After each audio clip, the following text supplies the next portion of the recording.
పరిశుద్ధాత్మ దేవుని గురించి మనము ఆలోచన చేస్తున్నట్లయితే, చాలా సందర్భాల్లోని చాలామంది అనుకునేది ఏంటంటే, పరిశుద్ధాత్మ దేవుడు కేవలం ఒక పవర్ మాత్రమే, ఒక శక్తి మాత్రమే, ఒక ఎఫెక్ట్ మాత్రమే అని చెప్పేసి చాలామంది అనుకుంటారు.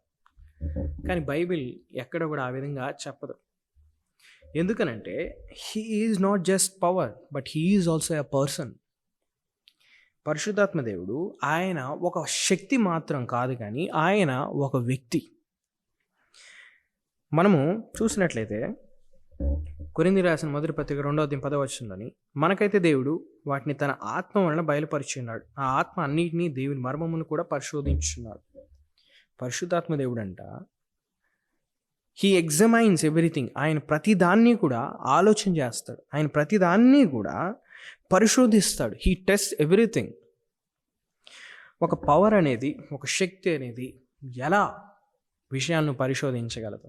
It's not possible. ఇంకా మనం చూసినట్లయితే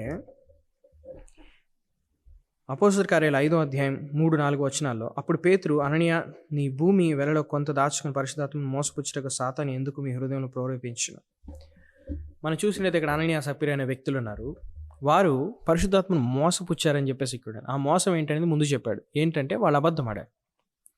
మనము ఒక పవర్కి, ఒక శక్తికి, ఒక ఎఫెక్ట్కి మనం అబద్ధం ఆడలేము. అబద్ధం ఆడాలి అని అంటే, ఏదైనా ఒక విషయం చెప్పాలి అని అంటే, మనం ఎవరితోనైతే చెప్తున్నామో వాళ్ళు గ్రహించే వాళ్ళుగా ఉండాలి.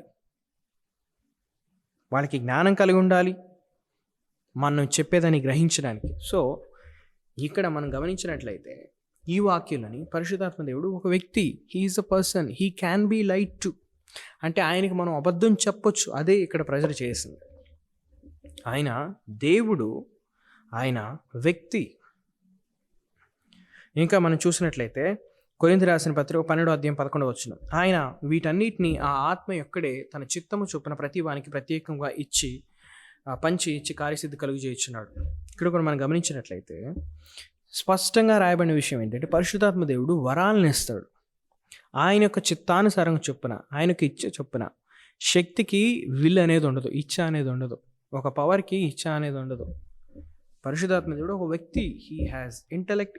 ఇందాక మనం మాట్లాడినప్పుడు ఆయన జ్ఞానం ఉంది, ఆయన పరిశోధించగలుగుతాడు, ఆయన మరి ఒక చిత్తాన్ని కలిగి ఉన్నాడు. ఆయనకి నచ్చినట్లు ఆయన వరాల్ని, ఆత్మీయ వరాల్ని ప్రజలకు ఇస్తాడు.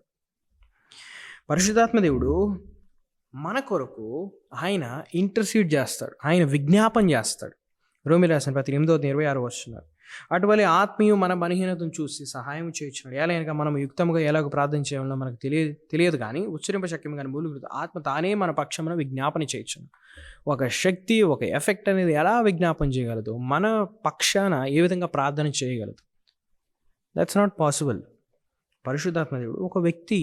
ఆయన త్రిత్వములోని 3వ వ్యక్తి. ఆయన ప్రార్థించగలడు, మన నిమిత్తం విజ్ఞాపన చేయగలడు. అంత మాత్రమే కాదు కానీ పరిశుద్ధాత్మ దేవుడు బోధిస్తాడు. పరిశుద్ధాత్మ దేవుడు మరి మనల్ని నడిపిస్తాడు. పరిశుద్ధాత్మ దేవుడు మనల్ని ఒప్పింపజేస్తాడు. యోహాను 14:26 చూసినట్టయితే, ఆదరణకర్త అనగా తండ్రి నా నామమును పంపు పరిశుద్ధాత్మ సమస్తను మీకు బోధించి అన్నాడు.